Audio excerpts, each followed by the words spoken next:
नमस्कार दोस्तों। आइए सुनते हैं ये पारिवारिक कहानी जो आपको इमोशनल कर देगी। एक बात कान खोलकर सुन लीजिए माँ जी। अगर आपने दोबारा सीमा को इस घर में बुलाया तो मुझसे बुरा कोई नहीं होगा, कह देती हूँ। लेकिन बहू, सीमा मेरी बेटी है, कोई गैर थोड़े ना है जो इस घर में नहीं आ सकती। बेटी होगी आपकी, इसलिए अगर आपको अपनी ममता दिखानी है तो उसे अपने घर में बुलाइए। मेरे घर में बुलाने की कोई जरूरत नहीं है। समझ गई आप? क्या कहा बहू? तेरा घर? हाँ हाँ हाँ, मेरा घर। और जोर से बोलूं?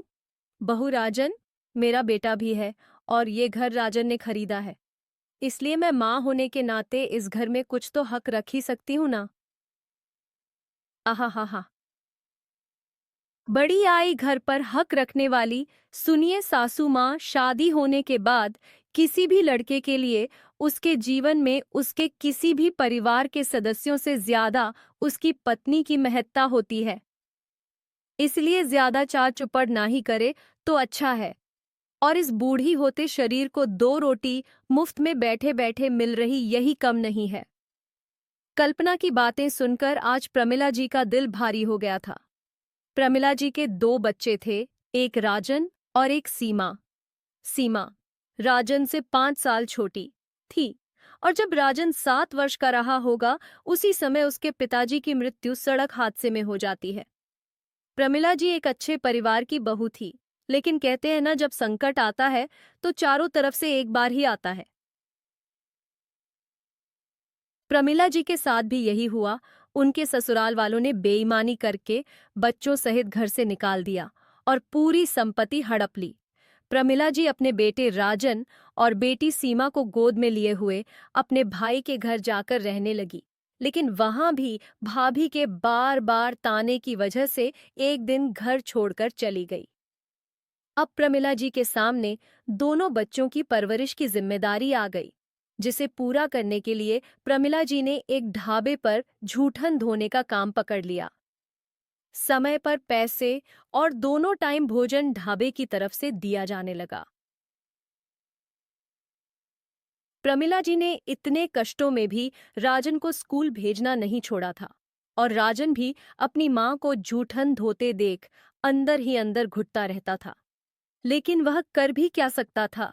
एक दिन ढाबे पर काम करने वाले एक कर्मचारी ने बदनीयती से प्रमिला जी को अकेला पाकर उनसे जबरदस्ती करने की कोशिश करने लगा, लेकिन प्रमिला जी की चीख पुकार के कारण वहां से गुजर रहे कुछ लोगों ने उनकी मदद की और उस कर्मचारी की जमकर पिटाई करके पुलिस के हवाले कर दिया था। राजन को ये बात पता चल गई, लेकिन राजन की अभी उम्र नहीं थी कि वह नौकरी कर सके। धीरे धीरे समय बीतता गया और राजन के साथ साथ सीमा भी स्कूल जाने लगी थी। राजन स्कूल पास करके कॉलेज चला गया और साथ में कुछ बच्चों को घर घर जाकर ट्यूशन भी पढ़ाना शुरू कर दिया। तथा उसकी बहन ने अपने घर, जो कि राजन ने किराए पर एक झुग्गी ले रखी थी, उसी में छोटे बच्चों को पढ़ाना शुरू कर दी। और प्रमिला जी ने सिलाई का काम घर पर शुरू कर दिया था। कुल मिलाकर जिंदगी सुधरने की ओर कदम बढ़ा चुकी थी। एक दिन प्रमिला जी ने राजन से कहा, राजन बेटा। हाँ माँ। क्या हुआ? बेटा ध्यान से सुनो। सीमा अब बड़ी हो गई है, उसने इंटर भी पास कर लिया है, इसलिए मैं चाहती हूँ कि किसी तरह से इसके हाथ पीले कर दूं।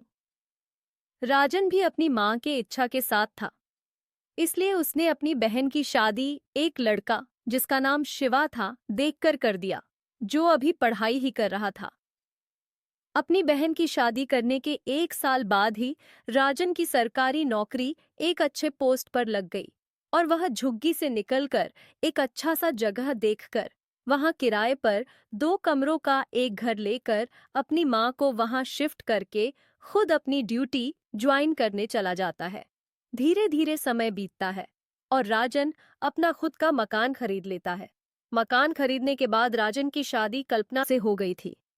शुरू शुरू में कल्पना ने घर को अच्छे से संभाला, लेकिन इधर कुछ दिनों से कल्पना को अपने पति की कमाई पर घमंड होने लगा था, जिसे वो अपने सिवा किसी पर खर्च नहीं करना चाहती थी।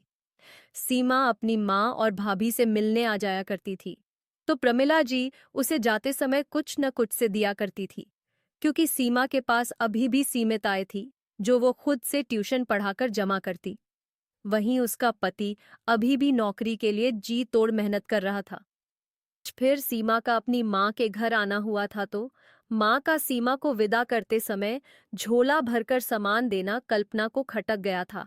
इसलिए कल्पना प्रमिला जी से बदतमीजी कर बैठी थी। कुछ देर उदास बैठे रहने के बाद प्रमिला जी ने कल्पना के बार बार किए जा रहे इस तरह के बर्ताव से छुटकारा पाने के लिए एक निर्णय लिया और एक थैले में अपनी जरूरत की सामान लेकर बिना कल्पना को बताए घर से निकाल गईं। इधर कल्पना शाम तक अपनी सास को घर न आता देख बड़बड़ाती है, पता नहीं ये बुढ़िया कहाँ जाकर मर गई, अभी तक आई नहीं। समय बीतता गया और प्रमिला जी को घर से गए। आज 15 दिन से ऊपर हो गए थे। तभी घर में बिना बताए उनका बेटा राजन छुट्टी पर आता है और घर के सभी सदस्यों के लिए कुछ न कुछ उपहार लेकर आता है, जिसमें उसकी बहन तथा बहन के पति के लिए भी कुछ रहता है और साथ ही कल्पना के लिए भी। कुछ देर बीत जाने के बाद राजन कल्पना से पूछता है, कल्पना माँ कहाँ है? मुझे क्या पता? इसका क्या मतलब है कल्पना? माँ घर से बाहर गई है। ये तुम्हें नहीं पता होगा तो किसे पता होगा, वो पिछले 15 दिनों से घर नहीं आई है। कल्पना बोली, क्या? ये क्या बकवास कर रही हो कल्पना? राजन गुस्से में चिल्लाया। हाँ, हाँ मैं बकवास नहीं कर रही। 15 दिन पहले मैंने सीमा को घर बुलाने के लिए मना किया था, क्योंकि वो जब भी आती थी माँ घर से कुछ न कुछ सामान निकालकर सीमा को दे देती थी। इसलिए मैंने मना किया था तो मुझे बिना बताए घर से बाहर निकल गई। अरे बेवकूफ औरत, और तुमने मुझे बताना उचित भी नहीं समझा, राजन ने कल्पना को बीच में टोकते हुए कहा। मैं नहीं चाहती थी कि किसी की वजह से आप बेवजह परेशान हो। किसी की वजह से? अरे वो माँ है मेरी, समझ आया तुझे? राजन गुस्से में जल रहा था। अगर मेरी माँ नहीं मिली तो मैं तुझे भी कहीं का नहीं छोड़ूंगा। कहता हुआ राजन घर से निकल गया और सीधे अपनी बहन के घर पहुंचा, जिसे देखकर सीमा बहुत खुश हुई। लेकिन तभी राजन रोते हुए पूछता है, सीमा, क्या माँ तेरे पास आई है? नहीं भैया, लेकिन माँ गई कहाँ भैया, मुझे नहीं पता राजन और शिवा। सीमा के पति मिलकर जहां तक संभव हो सकता था ढूंढने का प्रयास कर लिया, लेकिन प्रमिला जी का कहीं पता नहीं चला। कुछ दिनों बाद कुछ लोग कल्पना के घर आए और कल्पना को घर के कागज दिखाकर घर खाली करवा लिया, क्योंकि राजन ने रश्मि को बताए बिना घर बेच दिया और खुद अपनी पोस्टिंग दूसरी जगह करवा ली। सालों बीत गए थे, लेकिन राजन को विश्वास था कि एक न एक दिन माँ जरूर मिल जाएगी। इसलिए राजन अपनी बहन से संपर्क में रहता था और शिवा, जिसकी अब हेल्थ इंस्पेक्टर के पद पर सरकारी नौकरी लग गई थी, उसे भी मां को ढूंढने का प्रयास करने के लिए बोल रखा था। इधर कल्पना के बुरे दिन शुरू हो गए। अपने ही घर से निकलने के बाद अपने भाई के घर में भी ज्यादा दिन पनाह नहीं मिली उसे, इसलिए उसने सिलाई का काम पकड़ लिया और अपने खर्चे खुद निकालने लगी और एक छोटा सा कमरा किराए पर ले लिया। आज कल्पना को अपने के पर बहुत पछतावा हो रहा था। उसके थोड़े पैसे के लालच में उसका पूरा परिवार तबाह हो गया था। वो कभी कभी सीमा के घर चली जाती थी कि कहीं से माँ और राजन की जानकारी मिल सके, लेकिन सीमा ने कभी राजन के बारे में जिक्र तक नहीं किया था, क्योंकि राजन ने सख्त हिदायत दे रखी थी सीमा को। एक दिन सिलाई पर काम करते करते कल्पना बेहोश हो गई और वो 2 दिन तक अपने कमरे में सिलाई मशीन के पास वैसे ही बेहोश पड़ी रही, जब तक कि एक ग्राहक जिसने कुछ सिलने के लिए दी थी नहीं आ गई। लोगों की मदद से उसे सरकारी हॉस्पिटल में दाखिल कर दिया, लेकिन उसके पास कहने के लिए अपना कोई परिवार नहीं था। डॉक्टर ने कुछ चेकअप करके उसे बड़े सरकारी हॉस्पिटल में रेफर कर दिया और एक सेवा संस्था की मदद से उसे बड़े सरकारी हॉस्पिटल में भर्ती कराकर उसकी मदद के लिए संस्था की तरफ से एक महिला सदस्य को वहां पहुंचा दिया गया था। अब संस्था की देखरेख में कल्पना का इलाज चलने लगा, लेकिन कोई सुधार न होता। देख, संस्था ने उसका दाखिला एक प्राइवेट हॉस्पिटल में करा दिया। संस्था की तरफ से आई महिला दिन रात उसकी सेवा करती। एक दिन उस हॉस्पिटल में अचानक उस वक्त अफरा तफरी मच गई जब हेल्थ डिपार्टमेंट की तरफ से मेडिसिन डिपार्टमेंट में रेड डाल दी गई थी। मेडिसिन डिपार्टमेंट में एक एक दवाइयों को चेक किया जा रहा था। तभी वहां सेवा संस्था वाली महिला कल्पना की कुछ खत्म हुई।